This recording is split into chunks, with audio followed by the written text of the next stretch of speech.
Hello and welcome to Ethical Hacking and Penetration Testing. This is chapter 7, which is wireless network security. So the topics we'll be covering are wireless networks introduction, standards and security solutions, Wi-Fi security threats, breaking web encryption, rogue access points and the different kinds of attacks, some wireless sniffing, as also protecting your own wireless network, whether it be business or your own network at home.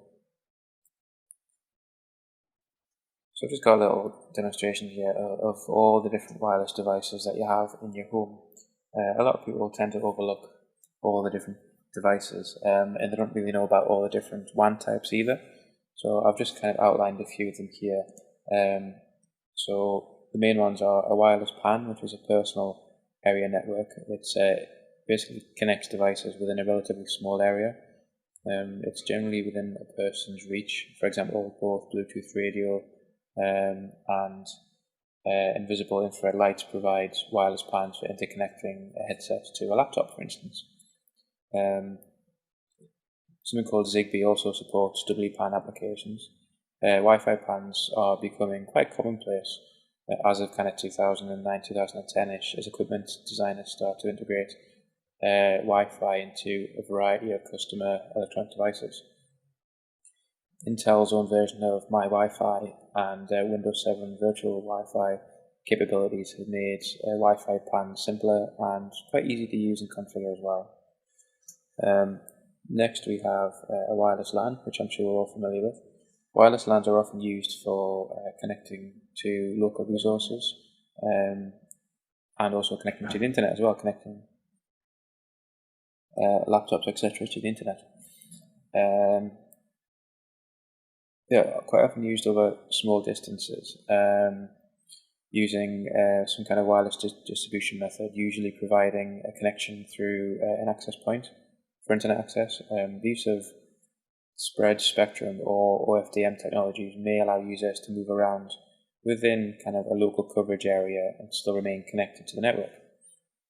Products that use the IEEE 802.11 WLAN standards are marketed under the Wi-Fi brand name. Wi-Fi doesn't actually stand for anything. Wi-Fi is just Wi-Fi. Fixed wireless technology implements point-to-point links between computers or networks at two distant locations, often using dedicated microwave or modular laser beams over line-of-sight paths. It's often used in cities to connect networks in two or more buildings without installing a wireless link. If you think about the ticket machines in some big old-fashioned stations that have got marble floors, the buildings are listed and they can't do anything to the floor to put cables in. So you'll quite often see above the ticket office there'll be some kind of WiMAX radio sender and there'll be a receiver above the ticket machines, and they're primarily all wireless based. Wireless mesh networks is a wireless network. It's made up of radio nodes organized in a mesh topology. Each node forwards a message on behalf of other nodes. Mesh networks can kind of self-heal themselves and automatically reroute around a node that's lost power as well, so they're quite intelligent. You get a wireless MAN, MAN, which is a metropolitan area network. That's a type of wireless network that connects several LANs together on something like a university campus. You can get WiMAX, as I just mentioned. It's basically a wireless wide area network that typically covers large areas between neighborhoods, towns, cities, and suburbs, etc.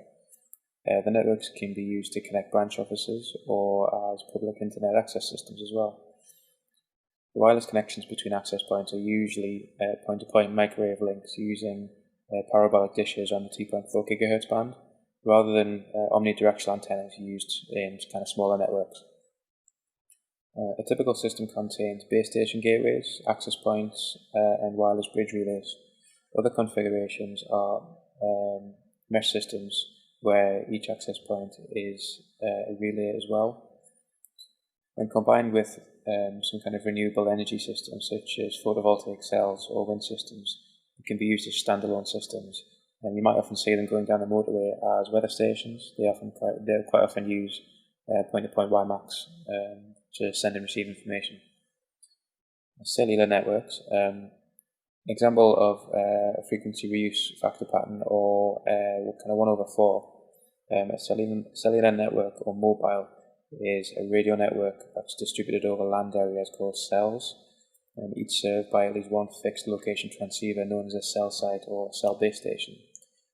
In a cellular network, each cell kind of characteristically uses a different set of radio frequencies from all their immediate neighbours to avoid any kind of interference. When joining together, these cells provide radio coverage over a wide geographical area. It enables a large number of portable transceivers, such as mobile phones, pagers, laptops, etc., that have 3G mobiles in them anyway, to communicate with each other within fixed transceivers and telephones anywhere in the network area, really, via these base stations. Even some transceivers are moving through more than one cell during transmission. So, although originally intended for cell phones, with the development of smartphones, cellular telephone networks routinely carry data in addition to telephone conversations as well. So the global system for mobile communications, which is GSM, is divided into three major systems: the switching system, the base station system, and the operating and support system.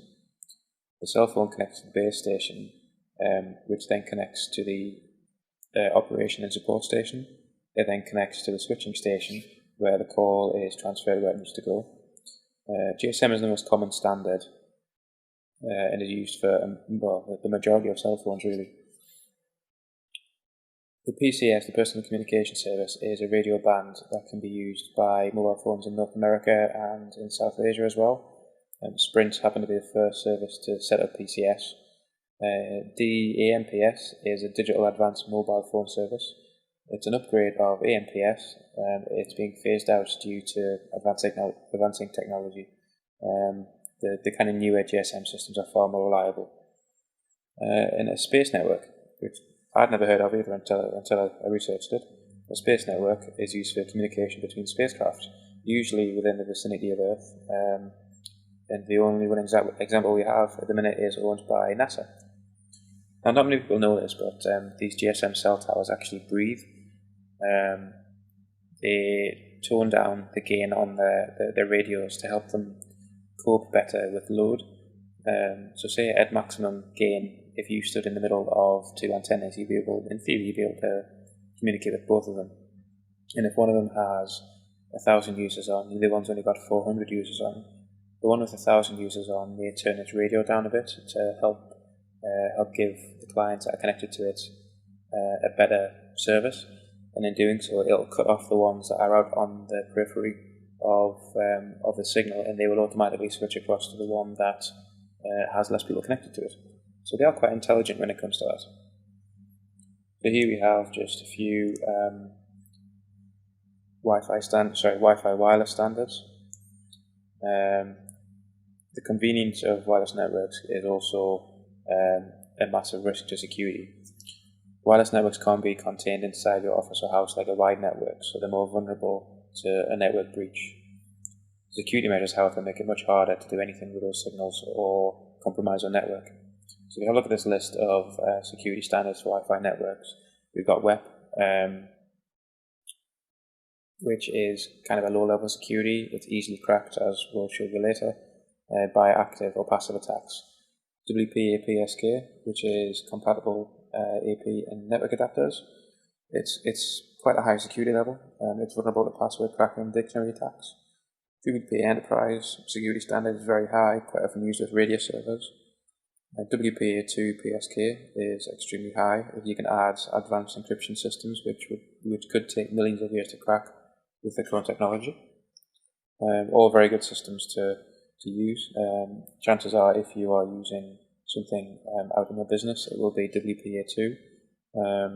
You'd be surprised how many networks out there still use WEP, mainly because of the devices that are trying to connect to it only support WEP. Kind of old government libraries and things like that, where they don't spend money to improve systems, but they still insist on using these really old networks. Chances are there's no data going over them anyway that would be of any use to anybody, but it's good to move with the times and upgrade your technology. And if we move on to Wi-Fi security threats, One of the major Wi-Fi security threats is a man-in-the-middle connection. This can happen on wired networks as well if your network has been compromised and there's somebody set up a proxy on your network. But wireless security is just a very small aspect of computer security. Organizations may be particularly vulnerable to security breaches caused by rogue access points. If an employee, who would be a trusted entity, brings a wireless router and plugs it into an unsecured switch port, the entire network can be exposed to anybody within range of the signal.